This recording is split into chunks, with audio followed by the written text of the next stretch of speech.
hello there. Look who I've tracked him down finally, which is so exciting. We're in Birmingham, we're at the NEC, we're celebrating the launch of the Invictus Games, which is happening this time next year. So excited. And you must be very excited. This was all your idea. I mean, how does it feel to be in Birmingham? I feel like it should have always been here. Yes, you're right. It should have always been here. Yeah. I am excited. Not as excited as you were, and still are. It's all right. You're very excitable, and I love that. Everyone loves that about you. Touch my neck. sorry. No, it's great. Like Birmingham is the centre point where so many of the wounded soldiers came back through from Afghanistan, not just from the UK, but from all other nations as well. So this is a real homecoming for so many of them. With the Birmingham Hospital, Queen Elizabeth Hospital, just all of it. It's quite a moving return for these guys. One of our guys who works at the foundation, Josh, went back and found his clinician who literally saved his life. Wow. He hadn't been back for 13 or 15 years. So it's being here back in Birmingham means a hell of a lot to most of these guys. I've been speaking to a lot of people actually, and their stories are just incredible, and all of them say we love Birmingham. We absolutely love it. Was that before or after you did the laser run? It was before. And then I did the laser. Thank you. I didn't actually do the whole thing. I did cheat a little bit, sorry. I didn't tell you, but it's fine. Now I know. We've got to talk about the fact that I am speaking to so many of these people. Are there any stories that have resonated with you when you speak to these veterans? I mean, there's thousands of stories. Yeah. You know what, to me, the ones that always stand out are Ukraine. So for me right now, you asking me that question, the team manager from Ukraine, we've got all the team managers over here right now doing a recce for the games. Yeah. And the team manager just came over and she gave me the research of what Invictus has done for Ukrainian veterans and the military service, as well as civil society. And it's like this big. Wow. And I'm like, I'm so grateful that we managed to get Ukraine as part of the Invictus community before this war started, because it's much harder to bring everything in and change perceptions for those wounded, injured and sick after the fact. But they've been with us for 10 years. So now you go to Ukraine and instead of wounded people being sort of pushed to one side, which in so many societies around the world that happens, they are treated as absolute gods, and as so heroes. they should be. And so they should be. Yeah. I mean, it's absolutely unbelievable when you look at it. Why do you think the games has captured people's hearts so much? What do you think it is? The essence of it? Look, it is literally overcoming adversity, and I think that no matter who you are, where you are, whatever you've come up against, you can see those guys, one leg, no legs, no arm, whatever that's going on with the invisible injuries as well.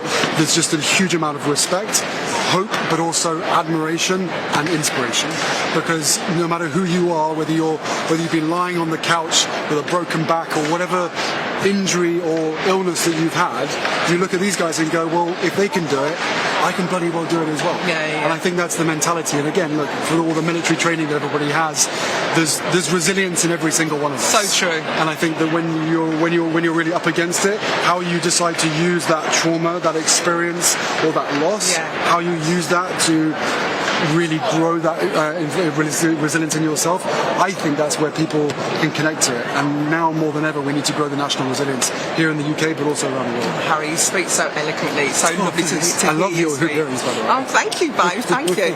Can you trace your inspiration back to a moment when, in the past? When did you feel inspired? Where did that moment come from? In summary, I've talked about this for many years, so I don't want to bore people who know this already. 2008.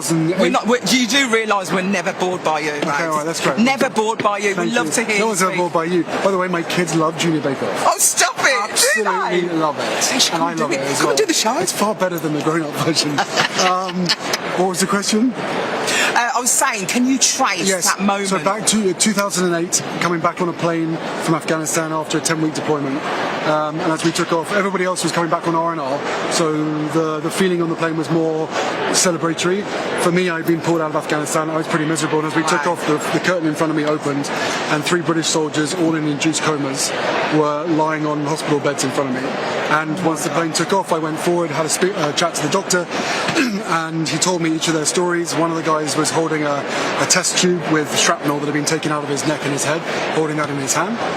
And I thought, wow, this is the kind of stuff that so many people don't see and don't know that it's happening. Yeah. And that was at the same time that Ross Kemp was started to do all of his documentaries as well, to bring the reality of the war which it was, Yeah. which no one was really talking about as a war, to people's couches, to people's sofas, to say this is actually what our blokes, this is what our guys and girls are really going through.